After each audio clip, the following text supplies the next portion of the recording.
of the minority caucus in the Senate. I don't think I've read anything about that, although I've seen a state. What do you make of the situation in the Southeast? The lockdown, the role of IPOB, and the response by the federal government. Those two issues in the last few days. Well, let me say, first of all, that the minority caucus in the Senate are on the same page with the minority caucus in the House. We actually worked together, and when they were sending out that statement, they sent it to me, and I reviewed it, and I told them that we're on the same page with them. So you can make the assumption that we also in the Senate minority caucus do not agree with the federal government on the purported achievements. With regard to the what's going on in the Southeast and the response of Mr. President, Ruben, let me just say this. Well, somebody was discussing with me and said, you know, why don't we tell Mr. President something, that the language that the Igbos understand, that we can let him know the language. And I want to share it with Nigerians. The language that Igbos understand actually is Abaribe, Obiadeyama. In the days when we had polygamy, that is rife, when you treat every wife the same way you treat all of them, they will be happy. In other words, treat me as you would want to treat every other person. It is this imbalance in treatment, this unjust treatment of people, that is leading to this whole, I would say, response by violence. But I can say one thing. The Southeast Caucus, both in the House and in the Senate, we issued a statement a couple of days ago. And what we said was that we totally condemn the violence that is enveloping us in the Southeast. No, none of us supports the raging violence there, the killing of policemen, the destruction and the burning of government offices, INEC, courts, and so forth. None of us supports it. We know, and we know that you can only get what you want by negotiation, and that you're not going to get it through a violent means. But another thing that we also know is that the response that we are getting from the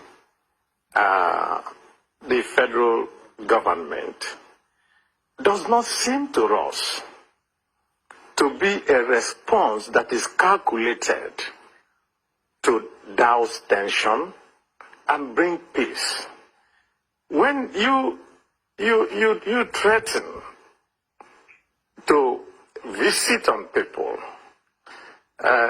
depredations of civil war, what type of message are you sending out? We expect Mr. President, as the father of the nation, to be able to embrace everybody. But you see, we have always seen this pattern, and this pattern is that it doesn't matter what happens elsewhere. Anytime anything happens in the Southeast, it is when the president comes out and with this and says, we will crush you, we will do this, or we will do that. And we think that that is not a way to go. If you go to the airport, and if you're coming from the airport in Abuja, you will see this big banner with a very beautiful photograph of Mr. President, and that banner says, Baba for all. So, if Baba, rather than being for all, is for some people, and then for the Southeast, you tell them that I will deal with you. I don't think that people in the Southeast are going to be very, very happy about that. And that is what we see. As for the root cause of what is leading to all this, we have consistently said it over the years, and that has always been that the root of everything is justice. If you do not give people justice, the impression will always be created in the minds of those from the Southeast that they are being seen as people from a different place. Let's just put it that way.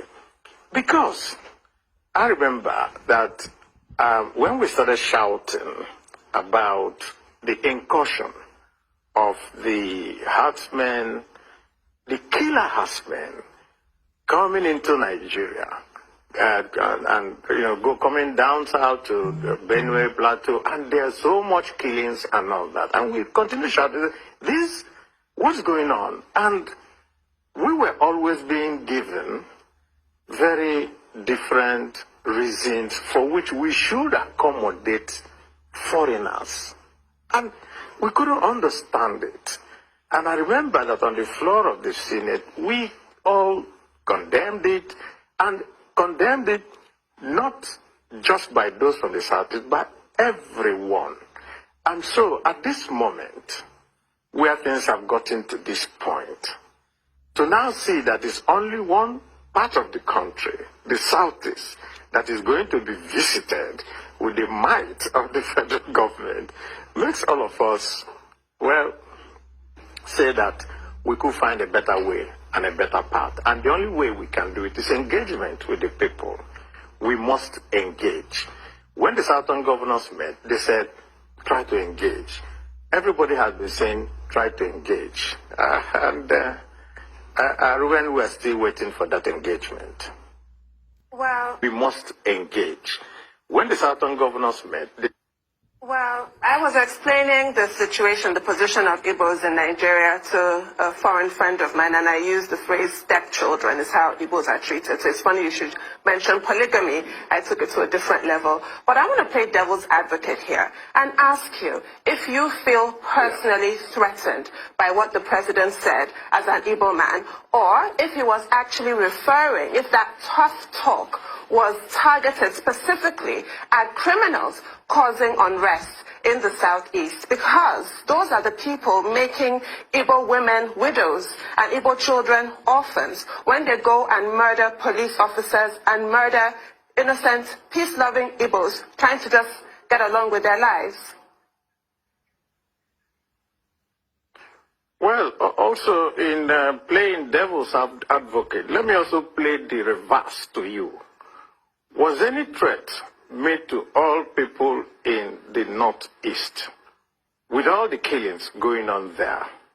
Was there any threat made to the people, even in the president's own state of Katsina, with all the killings and banditry and everything going on there? None. So why the Southeast? That is the question that we always want to ask. And I think really that let me also use another adage in Igbo. The world view of the Igbo is Egbe bere, Ugo bere. Let the eagle and the hawk perch together. Let no one tell the other don't perch. And that has always been our feeling. Now, Igbos are the most widely traveled people that you know. And we also have an ethos, and that is Ojembe Enwe.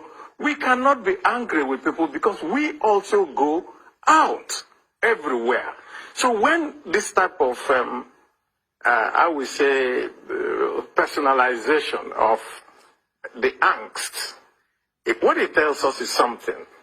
And with all due respect, it just makes every Igbo feel, including myself, that somehow, when there's a big problem in Nigeria and you need to resolve it, use the Igbo head to resolve that problem. That's that. But let me tell you one other thing that I'm very, very happy about.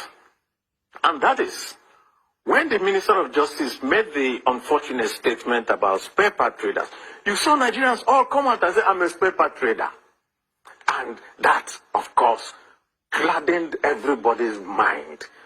When the unfortunate statement that was credited to Mr. President also came out, you could also see Nigerians come out and say, I am Igbo. In other words, we have transcended those artificial boundaries that they use before to demonize a particular group of people. And so we are happy that Nigerians are all coming together. Nigerians are all seeing that what is here is not the Igbo problem. That what is here is a criminal syndicate going around all parts of the country, and the government needs to unravel it. If a criminal burns a police station or kills her, and then you do nothing, and then you now go and arrest every villager that you see on the street, which is what is going on in the Southeast, you cannot be resolving the issue. What you're actually doing is that you're letting everybody know that it is us versus them, which is not a very good way of building unity in the country.